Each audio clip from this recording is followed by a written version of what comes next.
ಎಲ್ರಿಗೂ ನಮಸ್ಕಾರ. ಕರುನಾಡು ಸುದ್ದಿಗೆ ತಮಗೆಲ್ಲ ಸ್ವಾಗತ. ನಾನು ಸಂತೋಷ್. ಮೊದಲಿಗೆ ಈ ದಿನದ ಹೆಡ್ಲೈನ್ಸ್. ಎಂಥ ಮರುಳಯ್ಯ ಇದು, ಎಂಥ ಮರಳು.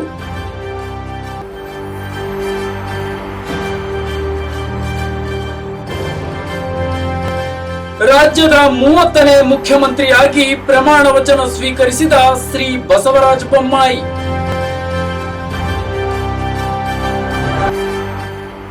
ವಾನಭದ್ರೇಶ್ವರ ರಸ್ತೆಯ ಕಾಮಗಾರಿ ತೀರಾ ಕಳಪೆ, ಸ್ಥಳೀಯರಿಂದ ಆಕ್ರೋಶ.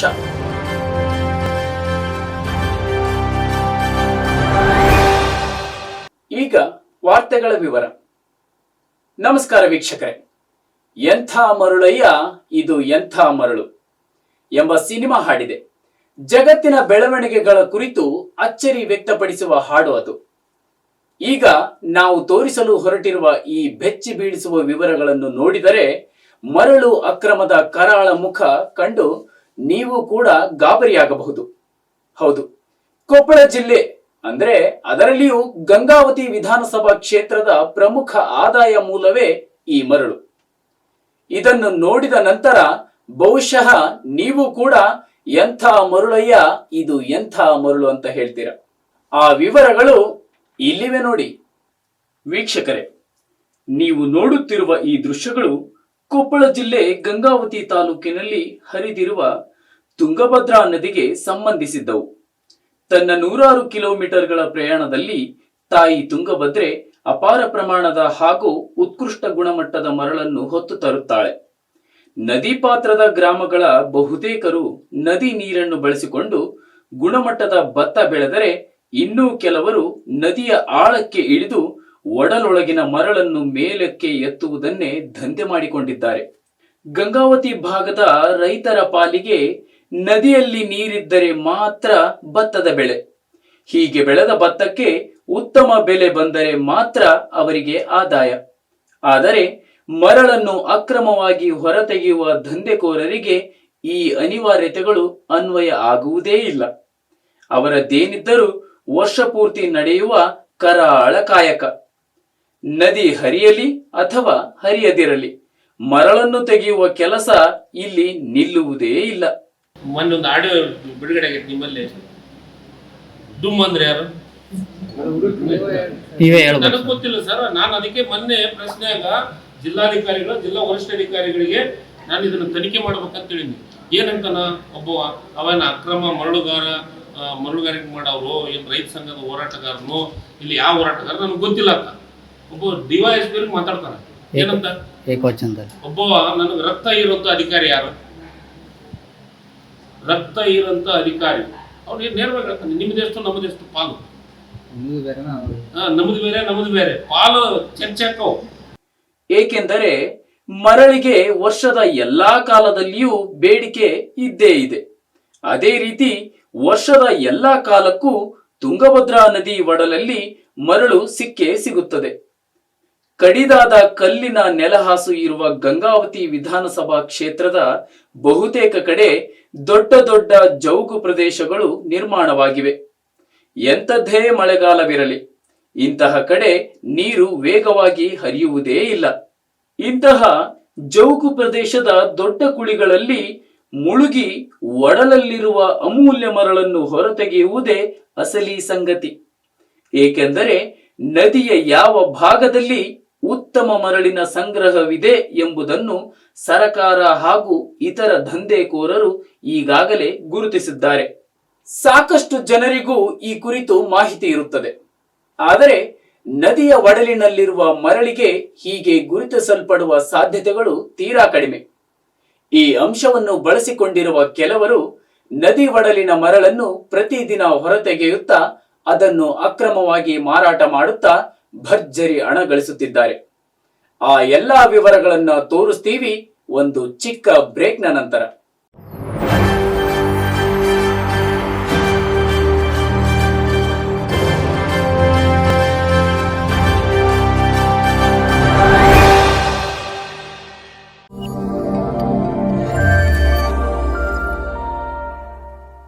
ಕೃಷಿ ಈ ದೇಶದ ಬೆನ್ನೆಲುಬು. ದೇಶದ ಒಟ್ಟು ಜನಸಂಖ್ಯೆಯ 70% ಜನ ನಂಬಿರುವುದು ಈ ಕೃಷಿಯನ್ನೇ. ಸಾಂಪ್ರದಾಯಿಕ ಕೃಷಿಯಿಂದ ಆಧುನಿಕ ಕೃಷಿ, ಸಾವಯವ ಕೃಷಿ, ಹೀಗೆ ಕೃಷಿಯಲ್ಲಿನ ಹಾಗೂ ಕೃಷಿ ಅವಲಂಬಿತ ಕ್ಷೇತ್ರದಲ್ಲಿ ನೂತನ ಆವಿಷ್ಕಾರಗಳು ನಡೆದೇ ಇರುತ್ತವೆ. ಇಂಥ ಆವಿಷ್ಕಾರಗಳ ಅನಾವರಣವೇ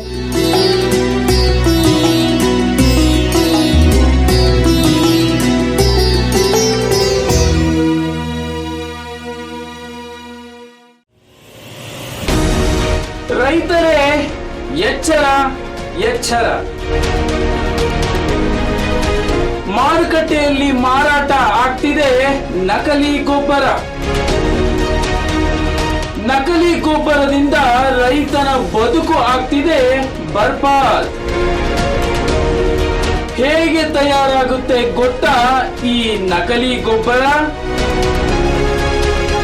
ನಕಲಿ ಗೊಬ್ಬರದಲ್ಲಿ ಏನು ಮಿಕ್ಸ್ ಮಾಡ್ತಾರೆ ಈ ಖದೀಮರು? ನಕಲಿ ಗೊಬ್ಬರದ ಅಸಲಿ ಕಹಾನಿ ವೀಕ್ಷಿಸಿ ಅತಿ ಶೀಘ್ರದಲ್ಲಿ ನಿಮ್ಮ ಕಿಷ್ಕಿಂಧ ವಾಹಿನಿಯಲ್ಲಿ.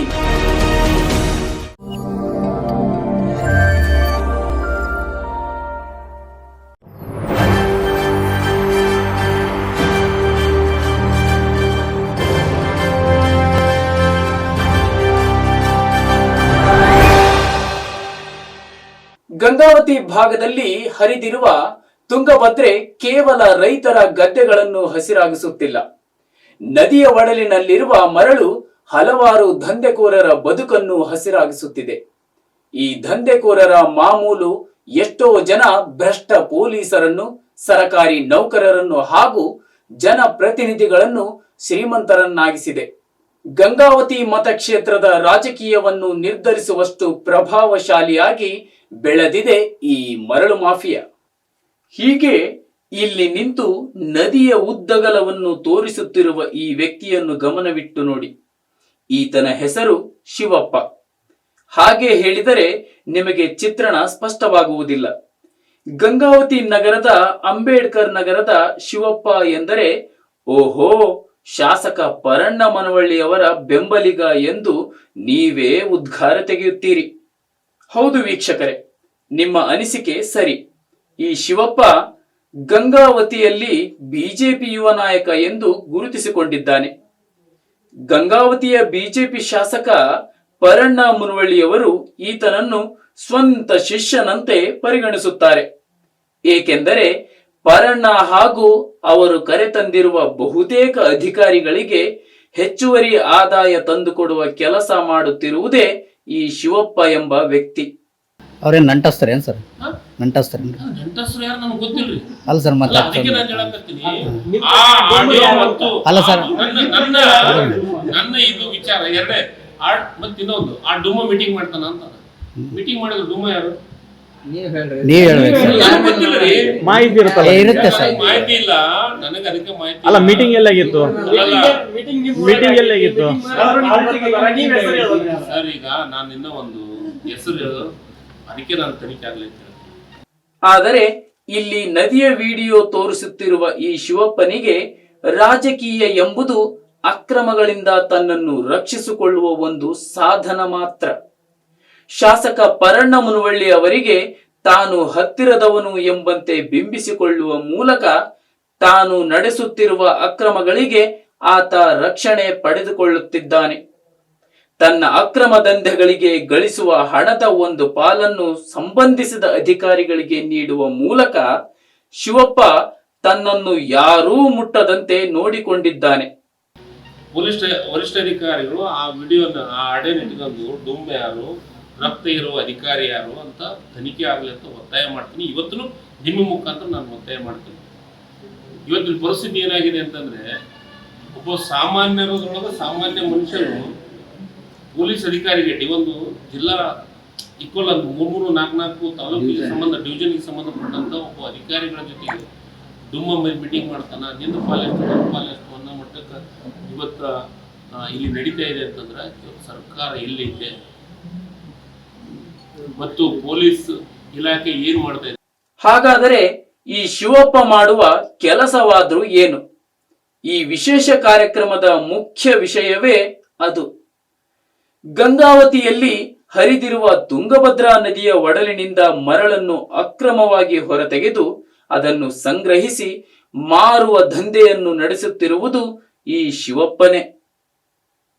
ವರ್ಷಪೂರ್ತಿ ಹೀಗೆ ಹೊರತೆಗೆಯುವ ಮರಳಿನ ಮಾರಾಟದಿಂದ ಈ ಶಿವಪ್ಪ ಅಪಾರ ಹಣ ಸಂಪಾದಿಸಿದ್ದಾನೆ ಅನ್ನುತ್ತಾರೆ ಗಂಗಾವತಿಯ ಜನತೆ. ಶಾಸಕ ಪರಣ್ಣ ಮುನವಳ್ಳಿಯವರಿಗೆ ಹತ್ತಿರದವನು ಎಂಬ ಕಾರಣಕ್ಕೋ ಏನೋ ಗೊತ್ತಿಲ್ಲ, ಪೊಲೀಸರು ಈತನ ತಂಟೆಗೆ ಹೋಗುವುದೇ ಇಲ್ಲ. ಗಣಿ ಮತ್ತು ಭೂಗರ್ಭ ಇಲಾಖೆಯ ಅಧಿಕಾರಿಗಳು ಇತ್ತ ಸುಳಿಯುವುದೇ ಇಲ್ಲ. ಮರಳಿನ ಪಾಯಿಂಟ್ಗಳ ಮೇಲಷ್ಟೇ ಗಮನ ಇಟ್ಟಿರುವ ಈ ಅಧಿಕಾರಿಗಳು ಅಪ್ಪಿ ತಪ್ಪಿ ಕೂಡ ನದಿ ಒಡಲಿನಿಂದ ತೆಗೆಯುವ ಮರಳಿನ ತುರಮುಂಜಿ ಬೈಲಿನ ನಾಗನಹಳ್ಳಿ ಹಾಗೂ ಸುತ್ತಮುತ್ತಲಿನ ಪ್ರದೇಶದತ್ತ ಮುಖ ಕೂಡ ಮಾಡುವುದಿಲ್ಲ. ಇದುವರೆಗೆ ಅಕ್ರಮ ಮರಳು ದಂಧೆಯಲ್ಲಿ ಹೆಚ್ಚಾಗಿ ಕೇಳಿಸಿರದ ನಾಗರಹಳ್ಳಿ ಪ್ರದೇಶವನ್ನು ಈ ಶಿವಪ್ಪ ತನ್ನ ಅಕ್ರಮ ತಾಣವನ್ನಾಗಿಸಿಕೊಂಡಿದ್ದಾನೆ.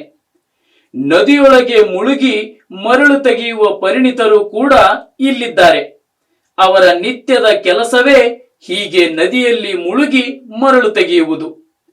ಇದರಿಂದ ಮರಳನ್ನು ಪಡೆದುಕೊಳ್ಳುವ ಶಿವಪ್ಪ ಅದನ್ನು ಗಂಗಾವತಿಯ ವಿವಿಧ ಕಡೆ ಇರುವ ಅಕ್ರಮ ತಾಣಗಳಲ್ಲಿ ಸಂಗ್ರಹಿಸುತ್ತಾನೆ.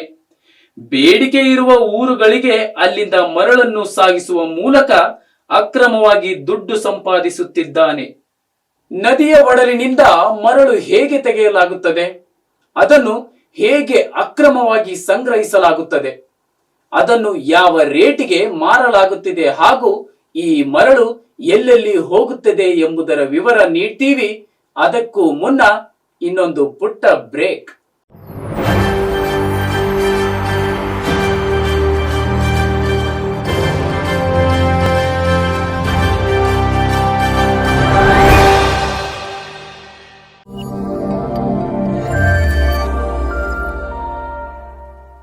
ಕೃಷಿ ಈ ದೇಶದ ಬೆನ್ನೆಲುಬು. ದೇಶದ ಒಟ್ಟು ಜನಸಂಖ್ಯೆಯ 70% ಜನ ನಂಬಿರುವುದು ಈ ಕೃಷಿಯನ್ನೇ. ಸಾಂಪ್ರದಾಯಿಕ ಕೃಷಿಯಿಂದ ಆಧುನಿಕ ಕೃಷಿ, ಸಾವಯವ ಕೃಷಿ, ಹೀಗೆ ಕೃಷಿಯಲ್ಲಿನ ಹಾಗೂ ಕೃಷಿ ಅವಲಂಬಿತ ಕ್ಷೇತ್ರದಲ್ಲಿ ನೂತನ ಆವಿಷ್ಕಾರಗಳು ನಡೆದೇ ಇರುತ್ತವೆ. ಇಂಥ ಆವಿಷ್ಕಾರಗಳ ಅನಾವರಣವೇ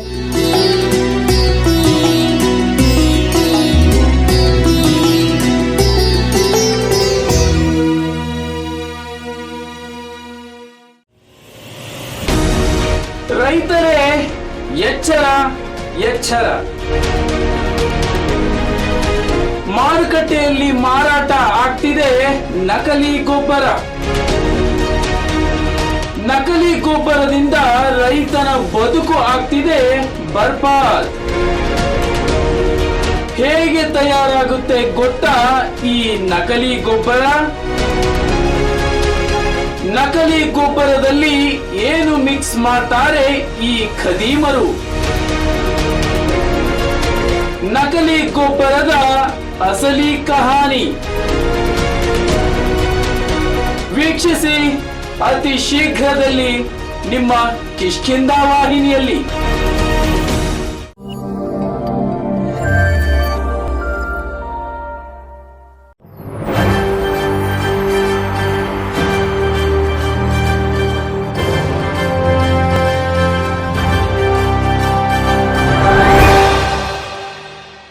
ಗಂಗಾವತಿಯ ತುರಮುಂಜಿ ಬೈಲು ಪ್ರದೇಶದ ನಾಗನಹಳ್ಳಿ ಭಾಗದಲ್ಲಿ ತುಂಗಭದ್ರಾ ನದಿಯಿಂದ ಮರಳನ್ನು ಹೇಗೆ ಹೊರತೆಗೆಯಲಾಗುತ್ತದೆ ಎಂಬುದರ ದೃಶ್ಯಗಳನ್ನು ವೀಕ್ಷಿಸಿದರೆ ನೀವು ಬೆಚ್ಚಿ ಬೀಳ್ತೀರ. ಇಷ್ಟೊಂದು ರಿಸ್ಕ್ ತೆಗೆದುಕೊಂಡು ಮರಳನ್ನು ಹೊರತೆಗೆದರೆ ಸಿಗುವ ಆದಾಯವೆಷ್ಟು ಎಂದು ತಿಳಿದರೆ ಇನ್ನಷ್ಟು ಬೆಚ್ಚಿ ಬೀಳ್ತೀರ. ಶಿವಪ್ಪ ಎಂಬ ಮರಳು ದಂಧೆಕೋರನ ಈ ಅಡ್ಡೆಯನ್ನು ಜಗತ್ತು ನೋಡುತ್ತಿರುವುದು ಇದೇ ಮೊದಲು.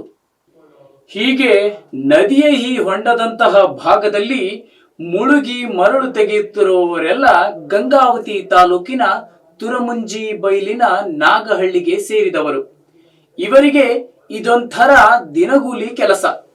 ನದಿಯ ಒಡಲಿನಿಂದ ಮರಳನ್ನು ಎತ್ತಿ ಕೊಪ್ಪರಿಗೆಯೊಳಗೆ ಹಾಕುವುದು ಇವರ ನಿತ್ಯದ ಕೆಲಸ. ಅವರ ಅನ್ನದ ಮೂಲ ಕೂಡ ಇದೇ ಆಗಿದೆ. ಅಷ್ಟೇ ಅಲ್ಲ, ತುಂಗಭದ್ರೆ ಒಡಲಿಗೆ ಹಾಕುತ್ತಿರುವ ಕನ್ನದ ಮೂಲವೂ ಇದೆ. ಈ ಕೆಲಸಗಾರರು ಉಸಿರು ಬಿಗಿ ಹಿಡಿದು ನೀರೊಳಗೆ ಮುಳುಗುತ್ತಾರೆ. ಕೈಯಲ್ಲಿ ಹಿಡಿದಿರುವ ಸಲಿಕೆಯಿಂದ ನದಿ ಒಡಲಿನ ಪರಿಶುದ್ಧ ಹಾಗೂ ಅತ್ಯುತ್ತಮ ಗುಣಮಟ್ಟದ ಮರಳನ್ನು ಎತ್ತಿ ಕೊಪ್ಪರಿಗೆಯೊಳಗೆ ಸುರಿಯುತ್ತಾರೆ. ನಿತ್ಯ ನಸುಕಿನ ಜಾವ 4 ಗಂಟೆಗೆ ಒಟ್ಟು 4 ಜನ ಹೀಗೆ ಮರಳನ್ನು ಎತ್ತಿ ಎತ್ತಿ ಕೊಪ್ಪರಿಗೆ ತುಂಬಿಸುತ್ತಾರೆ. ನಂತರ ಕೊಪ್ಪರಿಗೆಯೊಳಗಿನ ಮರಳು ನದಿ ದಡದಲ್ಲಿಯೇ ಸುರಿಯಲ್ಪಡುತ್ತದೆ. ಅಲ್ಲಿ ಸಿದ್ಧವಾಗಿ ನಿಂತಿರುವ ಶಿವಪ್ಪನ ಟ್ರ್ಯಾಕ್ಟರ್ಗಳ ಮೂಲಕ ಅವು ಗಂಗಾವತಿ ನಗರದ ಅಕ್ರಮ ಸಂಗ್ರಹ ಕೇಂದ್ರಗಳಿಗೆ ರವಾನೆಯಾಗುತ್ತವೆ. ಇಡೀ ಜಿಲ್ಲೆ ಒಳಗ ಪೊಲೀಸ್ ಸ್ಟೇಷನ್ ಅನ್ನು ಭಾರತೀಯ ಜನತಾ ಪಕ್ಷದ ಆಫೀಸ್ಗಳಾಗ್ಯಾವ. ಅಲ್ಲಿ PSIಗಳಲ್ಲಿ ಕೆಲಸ ಮಾಡಕತ್ತಿಲ್ಲ, ಚೇರಿಗೊಂದು ಕೂತಿಲ್ಲ ಇವ್ರು. ಹೋಗಿ PSIಗಳು ಚೇರಿಗೊಂದು ಕೂತಿಲ್ಲ ಇವ್ರು. ಪೂರ್ಣ ಪ್ರಮಾಣದೊಳಗೆ ಮುಂಜಾನೆಯಿಂದ ಸಂಜೆ ತನಕ ಪೊಲೀಸ್ ಸ್ಟೇಷನ್ದಾಗ ಅವನು ಮಾಮೂಲಿ ಫಿಕ್ಸ್ ಮಾಡೋದು, ಇವನ್ ಮಾಮೂಲಿ ಫಿಕ್ಸ್ ಮಾಡೋದು ಬಿಜೆಪಿಯ ಕಾರ್ಯಕರ್ತರು ಮಾಡ್ತಾ ಇದ್ದಾರೆ. ನಮ್ ಕಾಂಗ್ರೆಸ್ ಸರ್ಕಾರದಾಗ ಇಂಥದಕ್ಕೆ ಅವಕಾಶ ನಾವು ಕೊಟ್ಟಿದ್ದಿಲ್ಲ. ಇಲ್ಲಿ ಬಹಳಷ್ಟು ಮಂದಿ ಹಿರಿಯರಾದಂತ ನಮ್ಮ ಅಮರೇಗೌಡ ಸಾಹೇಬ್ ಮಂತ್ರಿ ಕೆಲಸ ಮಾಡ್ತಾರೆ, ಇಕ್ಬಾಲ್ ಅನ್ಸರ್ ಕೆಲಸ ಮಾಡ್ಯಾರ, ನಾನು ಕೆಲಸ ಮಾಡಿದ್ದೀನಿ. ಗಂಗಾವತಿ ನಗರದ ಲಕ್ಷ್ಮೀ ಕ್ಯಾಂಪ್, ಗೌಳಿ ನಗರ ಹಾಗೂ ಭಗತ್ ಸಿಂಗ್ ನಗರದಲ್ಲಿ ಶಿವಪ್ಪನ ಅಕ್ರಮ ಮರಳು ಸಂಗ್ರಹ ಕೇಂದ್ರಗಳಿವೆ. ಶಿವಪ್ಪನ ಸಹಚರನಾದ ಶಿವು ಆದೋನಿ ನಗರದ ಮುರಾರಿ ಕ್ಯಾಂಪ್ನಲ್ಲಿ ಇಂತಹ ಸಂಗ್ರಹ ಅಡ್ಡೆ ಹೊಂದಿದ್ದಾನಂತೆ. ನಾಗರಹಳ್ಳಿಯ ನದಿ ದಡದಿಂದ ತೆಗೆಯಲ್ಪಟ್ಟ ಮರಳು ನೇರವಾಗಿ ಬಂದು ಸುರಿಯಲ್ಪಡುವುದು ಈ ಅಕ್ರಮ ಸಂಗ್ರಹ ಕೇಂದ್ರಗಳಿಗೆ. ನಂತರ ಬೇಡಿಕೆಗೆ ತಕ್ಕಂತೆ ಈ ಮರಳನ್ನು ಟ್ರ್ಯಾಕ್ಟರ್ ಅಥವಾ ಟಿಪ್ಪರ್ ಮೂಲಕ ಗಂಗಾವತಿ, ಹೊಸಪೇಟೆ, ಬೆಂಗಳೂರಿನಂತಹ ಊರುಗಳಿಗೆ ರವಾನೆ ಮಾಡುತ್ತಾರೆ. ಒಂದೇ ಒಂದು ಪೈಸೆ ರಾಜಸ್ವ ನೀಡದೆ ವರ್ಷದ ಎಲ್ಲಾ ದಿನಗಳಲ್ಲಿಯೂ ಈ ಅಕ್ರಮ ಮರಳನ್ನು ರಾಜಾರೋಷವಾಗಿ ಸಾಗಿಸಲಾಗುತ್ತದೆ. ಪೊಲೀಸರು, ಗಣಿ ಇಲಾಖೆ ಅಧಿಕಾರಿಗಳು ಹಾಗೂ ಸ್ಥಳೀಯ ಜನಪ್ರತಿನಿಧಿಗಳೆಲ್ಲರಿಗೂ ಈ ಅಕ್ರಮದ ವಿವರಗಳು ಕೂಡ ಗೊತ್ತು. ಆದರೆ ಅವರಿಗೆಲ್ಲ ಮಾಮೂಲು ಸರಬರಾಜಾಗುವುದರಿಂದ ಯಾರೂ ಕ್ರಮ ಕೈಗೊಳ್ಳುತ್ತಿಲ್ಲ. 2 ಕೊಪ್ಪರಿಕೆ ಮರಳು ಒಂದು ಟ್ರ್ಯಾಕ್ಟರ್ ಲೋಡ್ ನಷ್ಟಾಗುತ್ತದೆ. ದಿನಕ್ಕೆ ಹೀಗೆ 20 ಲೋಡ್ ಮರಳು ತೆಗೆಯಲಾಗುತ್ತದೆ. ಒಂದು ಲೋಡ್ಗೆ ಆಗುವ ವೆಚ್ಚ ರೂಪಾಯಿ 2100. ಇಷ್ಟು ಹಣ ನೀಡಿ ಮರಳು ಖರೀದಿಸಿದ ಶಿವಪ್ಪ ಅದನ್ನು ನಂತರ ರೂಪಾಯಿ 4000ದಿಂದ ರೂಪಾಯಿ 5000ಕ್ಕೆ ಒಂದು ಲೋಡ್ನಂತೆ ಮಾರಾಟ ಮಾಡುತ್ತಾನೆ. ಅಂದರೆ ಒಂದು ಲೋಡಿಗೆ ಆತನಿಗೆ ಸರಿಸುಮಾರು 2000ದಿಂದ 3000 ಲಾಭ. ದಿನಕ್ಕೆ 20 ಲೋಡ್ ಮರಳಿನಿಂದ ಬರುವ ನಿವ್ವಳ ಲಾಭ ರೂಪಾಯಿ 40,000ದಿಂದ 60,000 ರೂಪಾಯಿ. ಈ ಭರ್ಜರಿ ಅಕ್ರಮ ಹಣದಿಂದ ಆತ ಅಧಿಕಾರಿಗಳನ್ನು ಕೊಂಡುಕೊಂಡಿದ್ದಾನೆ. ಶಾಸಕ ಪರಣ್ಣ ಮುನವಳ್ಳಿಯವರ ಬಲಗೈ ಭಂಟ ಎಂಬ ನೆಪದಲ್ಲಿ ಅಧಿಕಾರಿಗಳು ಸೊಲ್ಲೆತ್ತದಂತೆ ಮಾಡಿಕೊಂಡಿದ್ದಾನೆ. ಅಕ್ರಮದ ಮಾಮೂಲಿನಲ್ಲಿ ಶಾಸಕರಿಗೂ ಪಾಲು ಹೋಗುತ್ತಿರಬಹುದೇನೋ ಗೊತ್ತಿಲ್ಲ. ಆ ಕಾರಣಕ್ಕಾಗಿ ಅವರು ಕೂಡ ಚಕಾರೆತ್ತುವುದಿಲ್ಲ. ತಮ್ಮ ಸ್ವಾರ್ಥಕ್ಕಾಗಿ ಕೆಲವರು ನಡೆಸುತ್ತಿರುವ ಈ ಅಕ್ರಮ ಕೆಲಸದಿಂದಾಗಿ ತುಂಗಭದ್ರಾ ನದಿಯ ಒಡಲು ಬರಿದಾಗುತ್ತಿದೆ. ಸರಕಾರಕ್ಕೆ ರಾಜಸ್ವ ನಷ್ಟವಾಗುತ್ತಿದೆ. ತುಂಗಭದ್ರೆಯ ಒಡಲಿನಿಂದ ಮರಳನ್ನು ಹೇಗೆ ಅಕ್ರಮವಾಗಿ ಹೊರತೆಗೆದು ಮಾರಲಾಗುತ್ತಿದೆ ಎಂಬುದನ್ನು ನೋಡಿದ್ರಲ್ಲ ವೀಕ್ಷಕರೇ. ಪೊಲೀಸರು ಹಾಗೂ ಗಣಿ ಇಲಾಖೆ ಅಧಿಕಾರಿಗಳ ಮೂಗಿನ ಕೆಳಗೆ ನಡೆಯುತ್ತಿರುವ ಭರ್ಜರಿ ಅಕ್ರಮ ದಂಧೆ ಇದು. ವರ್ಷಪೂರ್ತಿ ನಡೆಯುತ್ತಿರುವ ದಂಧೆ ಕೂಡ ಹೌದು. ಆದರೆ ಇದು ಅಕ್ರಮವೆಂದು ಗೊತ್ತಿದ್ದರೂ ಇದನ್ನು ನಿಲ್ಲಿಸಲು ಮಾತ್ರ ಸಂಬಂಧಿಸಿದವರು ಯಾರೂ ಕೂಡ ಮುಂದೆ ಬರ್ತಾ ಇಲ್ಲ ಎಂಬುದು ನಿಜವಾದ ದುರಂತವೇ ಸರಿ. ಸರ್ವಾಂಗೀಣ ಅಭಿವೃದ್ಧಿ ಹೋರಾಟ ಸಮಿತಿ ವತಿಯಿಂದ 2021ರ ಕರ್ನಾಟಕ ಶಿಕ್ಷಕರ ಅರ್ಹತಾ ಪರೀಕ್ಷೆಯ ಅರ್ಜಿ ಸಲ್ಲಿಸುವಿಕೆಯ ಕಾಲಾವಧಿಯನ್ನು ವಿಸ್ತರಿಸುವ ಕುರಿತು ಮಾನ್ಯ ಕ್ಷೇತ್ರ ಶಿಕ್ಷಣಾಧಿಕಾರಿಗಳ ಮುಖಾಂತರ ಮನವಿ ಪತ್ರವನ್ನು ಸಲ್ಲಿಸಲಾಯಿತು. ಸರ್ವಾಂಗೀಣ ಅಭಿವೃದ್ಧಿ ಹೋರಾಟ ಸಮಿತಿ ಕೊಪ್ಪಳ ಜಿಲ್ಲಾಧ್ಯಕ್ಷರಾದ ಬಸವರಾಜ್ ಮ್ಯಾಗಳಮನಿ ಇವರ ನೇತೃತ್ವದಲ್ಲಿ 2021ರ ಕರ್ನಾಟಕ ಶಿಕ್ಷಕರ ಅರ್ಹತಾ ಪರೀಕ್ಷೆ ಅರ್ಜಿ ಸಲ್ಲಿಸುವಿಕೆಯ ಕಾಲಾವಧಿಯನ್ನು ವಿಸ್ತರಿಸುವ ಕುರಿತು ಹೇಳಲಾಗಿದೆ. ಕರ್ನಾಟಕ ಶಿಕ್ಷಕರ ಅರ್ಹತಾ ಪರೀಕ್ಷೆಯ ಒಂದು ಅರ್ಜಿಯನ್ನು ಇದೇ ಜುಲೈ 20ರಂದು ಕೊನೆಯ ದಿನ ಆಗಿತ್ತು. ಕೋವಿಡ್ ಹಿನ್ನೆಲೆಯಲ್ಲಿ ಸಾಕಷ್ಟು ಅಭ್ಯರ್ಥಿಗಳಿಗೆ ತೊಂದರೆಯಾದ ಪ್ರಯುಕ್ತ ಈಗ ಇದನ್ನು ವಿಸ್ತರಿಸಬೇಕಂತ ಹೇಳಿ ಮಾನ್ಯ ಕ್ಷೇತ್ರ ಶಿಕ್ಷಣಾಧಿಕಾರಿಗಳ ಮೂಲಕ ಅವರ ಮಾನ್ಯ ಆಯುಕ್ತರ ಸಾರ್ವಜನಿಕ ಶಿಕ್ಷಣ ಇಲಾಖೆ ಬೆಂಗಳೂರಿನವರಿಗೆ ಮನವಿಯನ್ನು ಸಲ್ಲಿಸಲಾಗಿತ್ತು. ಈ ಸಂದರ್ಭದಲ್ಲಿ ಎಚ್.ಎನ್. ಹಂಚಿನಾಳ್, ಹರೀಶ್ ಚವ್ಹಾಣ್, ರಗಡಪ್ಪ ಹೊಸಳ್ಳಿ, ದುರ್ಗೇಶ್ ಹೊಸಳ್ಳಿ, ಮುತ್ತಣ್ಣ, ಸಂತೋಷ್, ಕನಕಪ್ಪ ಇನ್ನಿತರರು ಉಪಸ್ಥಿತರಿದ್ದರು.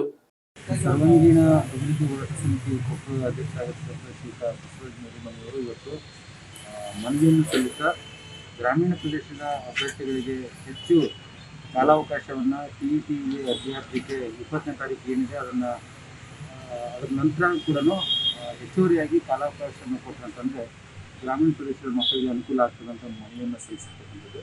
ಈ ಮನವಿಯನ್ನು ಮಾನ್ಯ ಉಪನಿರ್ದೇಶಕರ ಮೂಲಕ ಸರ್ಕಾರದ ಗಮನಕ್ಕೆ ಕ್ರಮ ಮಾಡಿದೆ. ಕರ್ನಾಟಕದ ನೂತನ ಮುಖ್ಯಮಂತ್ರಿಯಾಗಿ ವೀರಶೈವ ಲಿಂಗಾಯತ ಸಮಾಜದ ಹಿರಿಯರಾದ ಶ್ರೀ ಬಸವರಾಜ ಬೊಮ್ಮಾಯಿ ಆಯ್ಕೆಯಾಗಿದ್ದಾರೆ.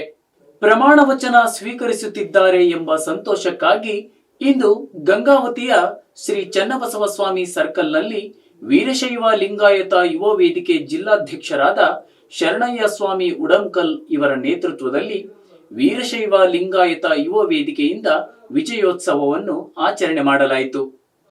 ಈ ರಾಜ್ಯದ ನೂತನ ಮುಖ್ಯಮಂತ್ರಿಗಳಾಗಿ ಯುವಕರ ಕಣ್ಮಣಿಗಳು ವೀರಶೈವ ಲಿಂಗಾಯತ ಸಮಾಜದ ಮುಖಂಡರು ಆದಂಥ ಸನ್ಮಾನ್ಯ ಶ್ರೀ ಬಸವರಾಜ ಬೊಮ್ಮಾಯಿ ಸರ್ ಅವರು ಇವತ್ತು ನೂತನ ಮುಖ್ಯಮಂತ್ರಿಗಳಾಗಿ ಪ್ರಮಾಣ ವಚನ ಸ್ವೀಕಾರ ಮಾಡಲಿದ್ದಾರೆ. ಹಾಗಾಗಿ ಇವತ್ತಿನ ದಿನ ನಾವು ವೀರಶೈವ ಲಿಂಗಾಯತ ಯುವ ವೇದಿಕೆಯ ವತಿಯಿಂದ ಆ ಒಂದು ಅಭಿನಂದನೆಯನ್ನು ಅವರಿಗೆ ಸಲ್ಲಿಸುವ ಮೂಲಕ ಈ ರಾಜ್ಯದ ಅಭಿವೃದ್ಧಿ ಕಾರ್ಯಕ್ರಮಗಳಲ್ಲಿ ಉನ್ನತವಾಗಿ ಈ ಹಿಂದಿನ ಮುಖ್ಯಮಂತ್ರಿಗಳು ಮಾಡಿದಂಥ ಕೆಲಸಕ್ಕಿಂತ ಹೆಚ್ಚಿನ ಸೇವೆಯನ್ನು ಮಾಡಿ ಈ ನಾಡಿಗೆ ವೀರಶೈವ ಮಠಾಧೀಶರು ಮತ್ತು ವೀರಶೈವ ಮುಖ್ಯಮಂತ್ರಿಗಳು ಈ ಹಿಂದೆ ಏನು ಸೇವೆ ಸಲ್ಲಿಸಿದ್ದಾರೆ ಅದಕ್ಕಿಂತ ಹೆಚ್ಚಿನ ಮಟ್ಟದಲ್ಲಿ ನಾವು ಸನ್ಮಾನ್ಯ ಬಸವರಾಜ ಬೊಮ್ಮಾಯಿ ಸರ್ ಅವರಿಂದ ಸಮಾಜದ ಪರವಾಗಿ ಮತ್ತು ಈ ರಾಜ್ಯದ ಅಭಿವೃದ್ಧಿ ಪರವಾಗಿ ಹೆಚ್ಚಿನ ನಿರೀಕ್ಷೆಯನ್ನು ಬಯಸ್ತಾ ಇದ್ದೇವೆ. ಹಾಗಾಗಿ ಇವತ್ತಿನ ದಿನ ನಮ್ಮ ಕೊಪ್ಪಳ ಜಿಲ್ಲೆಯ ವೀರಶೈವ ಲಿಂಗಾಯತ ಯುವ ವೇದಿಕೆ ಪರವಾಗಿ ನಾವು ಹೃತ್ಪೂರ್ವಕ ಅಭಿನಂದನೆಗಳನ್ನು ಸಲ್ಲಿಸುವ ಮೂಲಕ ಇವತ್ತು ಅವರಿಗೆ ಶುಭಾಶಯಗಳನ್ನು ತಿಳಿಸ್ತಾ ಇದ್ದೇವೆ. ಈ ಸಂದರ್ಭದಲ್ಲಿ ಸಿದ್ದರಾಮಯ್ಯ ಸ್ವಾಮಿ, ದೇವಾನಂದ್, ಹೇಮಂತ್ ರಾಜ್, ಬಸವಲಿಂಗಯ್ಯ ಸ್ವಾಮಿ ಹಿರೇಮಠ್, ಮಹೇಶ್ ಹೊಸಮನಿ, ಸಂಗಯ್ಯ ಸ್ವಾಮಿ, ಬಸವರಾಜ್ ಸೂಳೇಕಲ್, ಕನಕರೆಡ್ಡಿ, ವಿರೂಪಾಕ್ಷ ಸ್ವಾಮಿ ಗೊಂಡಬಾಳ್, ಶರಣೇಗೌಡ ಸೇರಿದಂತೆ ಇನ್ನಿತರರು ಉಪಸ್ಥಿತರಿದ್ದರು. ಆಚಾರ್ಯರನ್ನ ಜಗದ್ಗುರು ಪಂಚಾಚಾರ ಪಾದಾರವಿಂದಗಳಿಗೆ ಪಡೆಬಿಟ್ಟು ಇವತ್ತು ಕರ್ನಾಟಕ ದೇಶದಲ್ಲೇ ಇತಿಹಾಸ ಪುಟಗಳಲ್ಲಿ ಬರ್ತಕ್ಕಂಥ ವೀರಶೈವ ಸಮಾಜದ ಧರ್ಮಕ್ಕೆ ಇವತ್ತು ನಿಜವಾಗಿಯೂ ಕೂಡ ನಮ್ಮ ಏನಿರ್ತಕ್ಕಂಥ ಭಾರತೀಯ ಜನತಾ ಪಕ್ಷದ ಧುರೀಣರು ಕೇಂದ್ರದ ಪ್ರಧಾನಮಂತ್ರಿಗಳಾಗಿರ್ತಕ್ಕಂಥ ಸನ್ಮಾನ್ಯ ಮೋದಿಯವರು ಮತ್ತು ಅಮಿತ್ ಶಾ ಮತ್ತು ಇರ್ತಕ್ಕಂಥ ನಮ್ಮ ನಡ್ಡಾ ಅವರು ಎಲ್ಲ ಪ್ರಮುಖರು ಕೂಡಿಕೊಂಡು ಇವತ್ತು ಕರ್ನಾಟಕ ರಾಜ್ಯದಲ್ಲಿರ್ತಕ್ಕಂಥ ಬೃಹತ್ತಾಕಾರದಲ್ಲಿ ಬೆಳೆದಿರ್ತಕ್ಕಂಥ ವೀರಶೈವ ಸಮಾಜದ ಮಠಾಧೀಶರ ಒಂದು ಒಕ್ಕೂರನ್ನು ಅವರ ಸವಿನೆಯನ್ನು ಕೂಡ ಇವತ್ತು ನೆನಪಿಸಿಕೊಂಡು ಇವತ್ತು ಏನು ವೀರಶೈವ ಧರ್ಮಕ್ಕೆ ಅಲ್ಲದೆ ಜಾತ್ಯತೀತವಾಗಿ ಇವತ್ತು ಸುಮಾರು 50-60 ವರ್ಷಗಳ ದಶಕಗಳಲ್ಲಿ ಕೂಡ ಇವತ್ತು ತನ್ನದೇ ಆಗಿರ್ತಕ್ಕಂಥ ಛಾಪವನ್ನು ಗುರುತಿಸಿಕೊಂಡಿರ್ತಕ್ಕಂಥ ಸನ್ಮಾನ್ಯ PS ಯಡಿಯೂರಪ್ಪನವರ ರಾಜೀನಾಮೆಯ ತರುವಾಯ ಇವತ್ತು ಮತ್ತೊಂದು ಸಲ ಈ ವೀರಶೈವ ಧರ್ಮಕ್ಕೆ ಏನು ಕೊಟ್ಟಿದ್ದಾರೆ ಸನ್ಮಾನ್ಯ ಮುಖ್ಯಮಂತ್ರಿಗಳನ್ನಾಗಿ ಸರ್ ಬೊಮ್ಮಾಯಿ ಅವರನ್ನು ಮಾಡಿದ್ದಾರೆ.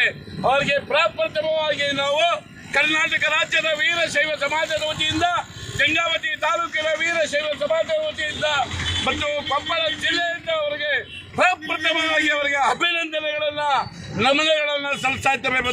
ರಾಜ್ಯದ 30ನೇ ಮುಖ್ಯಮಂತ್ರಿಯಾಗಿ ಹಾವೇರಿ ಜಿಲ್ಲೆ ಶಿಗ್ಗಾವಿ ಕ್ಷೇತ್ರದ ಶಾಸಕ ಬಸವರಾಜ ಬೊಮ್ಮಾಯಿ ಅವರು ಇಂದು ಪ್ರಮಾಣ ವಚನ ಸ್ವೀಕರಿಸಿದರು. ನಂತರ ಸುದ್ದಿಗಾರರೊಂದಿಗೆ ಮಾತನಾಡಿದ ಅವರು, ನನ್ನ ಮುಂದೆ ಸವಾಲುಗಳಿವೆ ನಿಜ, ಎಲ್ಲಾ ಸವಾಲುಗಳನ್ನು ಒಟ್ಟಾಗಿ ಎದುರಿಸುತ್ತೇನೆ ಎಂದು ಆತ್ಮವಿಶ್ವಾಸ ವ್ಯಕ್ತಪಡಿಸಿದರು. ದೇವರ ಹೆಸರಿನಲ್ಲಿ ಪ್ರಮಾಣ ವಚನ ಸ್ವೀಕರಿಸುವ ಮೂಲಕ ಬಸವರಾಜ ಬೊಮ್ಮಾಯಿಯವರು ರಾಜ್ಯದ 30ನೇ ಮುಖ್ಯಮಂತ್ರಿಯಾಗಿ ಅಧಿಕಾರ ವಹಿಸಿಕೊಂಡರು. ರಾಜಭವನದಲ್ಲಿ ನಡೆದ ಸಮಾರಂಭದಲ್ಲಿ ರಾಜ್ಯಪಾಲ ಥಾವರ್ ಚಂದ್ ಗೆಹ್ಲೋಟ್ ಅವರು ನೂತನ ಮುಖ್ಯಮಂತ್ರಿ ಬಸವರಾಜ ಬೊಮ್ಮಾಯಿಯವರಿಗೆ ಅಧಿಕಾರ ಮತ್ತು ಗೌಪ್ಯತೆ ಪ್ರಮಾಣ ವಚನ ಬೋಧಿಸಿದರು.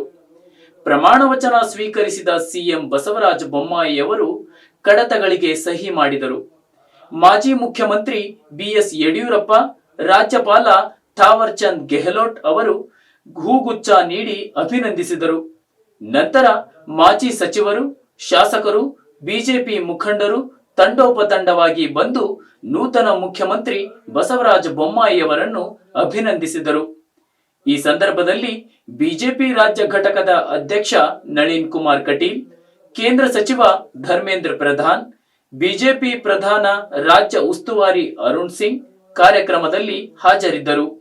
ಪ್ರಮಾಣ ವಚನ ಸ್ವೀಕರಿಸಿದ ನಂತರ ಮಾತನಾಡಿದ ಅವರು, ನನ್ನ ಮುಂದೆ ಆರ್ಥಿಕ, ಸಾಮಾಜಿಕ ಸವಾಲುಗಳಿವೆ. ಸವಾಲುಗಳನ್ನು ಎಲ್ಲಾ ಸಹೋದ್ಯೋಗಿಗಳ ಜೊತೆಗೆ ಪಕ್ಷದ ಹಿರಿಯರ ಸಹಕಾರದಿಂದ ಮೆಟ್ಟಿಲುಗಳಾಗಿ ಮಾಡಿ ಎದುರಿಸುವ ಆತ್ಮವಿಶ್ವಾಸ ನನಗಿದೆ ಎಂದಿದ್ದಾರೆ. ನಮ್ಮ ಸರ್ಕಾರ ದಕ್ಷ, ಪ್ರಾಮಾಣಿಕ ಆಡಳಿತವನ್ನು ಕೊಡುತ್ತದೆ. ಹಿಂದುಳಿದ ವರ್ಗ ಸೇರಿದಂತೆ ಬಡವರ ಹಾಗೂ ದೀನ ದಲಿತರ ಕಣ್ಣೀರು ಒರೆಸುವ ಕಾರ್ಯವನ್ನು ನಮ್ಮ ಸರ್ಕಾರ ಮಾಡಲಿದೆ. ನಾನು ಪ್ರಾದೇಶಿಕ ಸಮತೋಲನವನ್ನು ನಿವಾರಿಸಲು ಯತ್ನಿಸುತ್ತಿದ್ದೇನೆ ಎಂದಿದ್ದಾರೆ ಬೊಮ್ಮಾಯಿ. ನಾನು ಸಿಎಂ ಎನ್ನುವುದಕ್ಕಿಂತಲೂ ತಂಡವಾಗಿ ಸರ್ಕಾರ ಕಾರ್ಯನಿರ್ವಹಿಸಲಿದೆ. ಎಲ್ಲರನ್ನೂ ಕೂಡ ಒಗ್ಗೂಡಿಸಿಕೊಂಡು ಹೋಗುತ್ತೇನೆ ಎಂದು ತಿಳಿಸಿದ್ದಾರೆ. ಬಸವರಾಜ ಬೊಮ್ಮಾಯಿ ಎಂಬ ಹೆಸರಿನ ನಾನು ಕಾನೂನಿನ ಮೂಲಕ ಸ್ಥಾಪಿತ ಭಾರತ ಸಂವಿಧಾನದ ವಿಷಯದಲ್ಲಿ ನಿಜವಾದ ಶ್ರದ್ಧೆ ಮತ್ತು ನಿಷ್ಠೆಯಿಂದ ಹೊಂದಿರುತ್ತೇನೆಂದು never expected, because we had such a tall leader like Yediyurappa, and we thought that he's going to complete the complete term, but he chose to just to after 2 years to quit. I really don't know what has worked, but for me, my hard work, sincere work and honest work as a Home Minister has worked. My first task is to face the floods and COVID head on and squarely, and give rescue and relief to the last man who is in trouble. The second task is to put administration into a higher mode of efficiency. The third task is to take the economic challenges and improve the economic situations in the state. And the fourth task is to implement the budgetary programs given by Yediyurappa ji in the required time. I have grown or climbed my own way. Of course, my father's legacy is there and his principles are there. They are my guiding spirit. But however, it was a challenging time for me to come up and especially to come to BJP and grow. Thanks to my party and my leader, they have given me opportunity and I have done it. And therefore, the central leadership has reposed faith in me. We are a national party, and we want to take all communities together, and we have to do justice for them, and we have done a lot of programs for the poor. So it is more of economical disparities and regional disparities. So my priority is that. So once the economic disparity is removed, all these community issues will be also solved. And I want all communities to grow. I want my state to be rich. Koppal ಜಿಲ್ಲೆಯ ಗಂಗಾವತಿ ತಾಲೂಕಿನ ಮಲ್ಲಾಪುರ ಗ್ರಾಮದ ಬಳಿ ಇರುವ ವಾನಭದ್ರೇಶ್ವರ ರಸ್ತೆಯ ಕಾಮಗಾರಿ ಅತ್ಯಂತ ಕಳಪೆಯಾಗಿ ನಡೆಯುತ್ತಿದೆ ಎಂದು ಸ್ಥಳೀಯರು ಆರೋಪಿಸಿದ್ದಾರೆ. ತಕ್ಷಣ ಕಾಮಗಾರಿ ಸ್ಥಗಿತಗೊಳಿಸಬೇಕು ಹಾಗೂ ಗುಣಮಟ್ಟದ ಕಾಮಗಾರಿ ನಡೆಸುವಂತೆ ಸಂಬಂಧಿಸಿದವರಿಗೆ ಶಾಸಕರು ಆದೇಶಿಸಬೇಕು ಎಂದು ಸಾರ್ವಜನಿಕರು ಆಕ್ರೋಶ ವ್ಯಕ್ತಪಡಿಸಿದ್ದಾರೆ. ಗಂಗಾವತಿ ತಾಲೂಕಿನ ಮಲ್ಲಾಪುರ ಬಳಿ ಇರುವ ವಾನಭದ್ರೇಶ್ವರ ರಸ್ತೆ ಹಾಳಾಗಿ ಹೋಗಿತ್ತು. ಚಿತ್ರಗಳು ಹಾಗೂ ವಿಡಿಯೋದಲ್ಲಿ ನೀವು ನೋಡುತ್ತಿರುವ ಈ ದೃಶ್ಯದಲ್ಲಿ ರಸ್ತೆಯ ಅವಸ್ಥೆ ಸ್ಪಷ್ಟವಾಗಿದೆ. ಸದರಿ ರಸ್ತೆಯನ್ನು ದುರಸ್ತಿಗೊಳಿಸಲು ಗುತ್ತಿಗೆದಾರರು ಯಾವುದೇ ಗುಣಮಟ್ಟದ ಮಾನದಂಡಗಳನ್ನು ಅನುಸರಿಸುತ್ತಿಲ್ಲ ಎಂಬುದು ಎದ್ದು ಕಾಣುತ್ತಿದೆ. ಸಿಮೆಂಟ್ ಕಾಂಕ್ರೀಟ್ ರಸ್ತೆ ನಿರ್ಮಾಣವಾಗಬೇಕಿರುವ ಇಲ್ಲಿ ಯಾವುದೇ ಮಾನದಂಡವಿಲ್ಲದೆ ಮಣ್ಣಿನ ಮೇಲೆಯೇ ಕಾಂಕ್ರೀಟ್ ಸುರಿಯಲಾಗುತ್ತಿದೆ. ಇದಾಗಿತ್ತು ಈ ಹೊತ್ತಿನ ಕರುನಾಡ ಸುದ್ದಿ. ಮುಂದಿನ ಕರುನಾಡ ಸುದ್ದಿಯೊಂದಿಗೆ ನಾನು ನಿಮ್ಮನ್ನ ಭೇಟಿಯಾಗ್ತೀನಿ. ಅಲ್ಲಿವರೆಗೂ ನಿರಂತರವಾಗಿ ನೋಡ್ತಾ ಇರಿ ಕಿಷ್ಕಿಂಧ ವಾಹಿನಿಯನ್ನ. ನಾನು ಸಂತೋಷ್, ನಮಸ್ಕಾರ.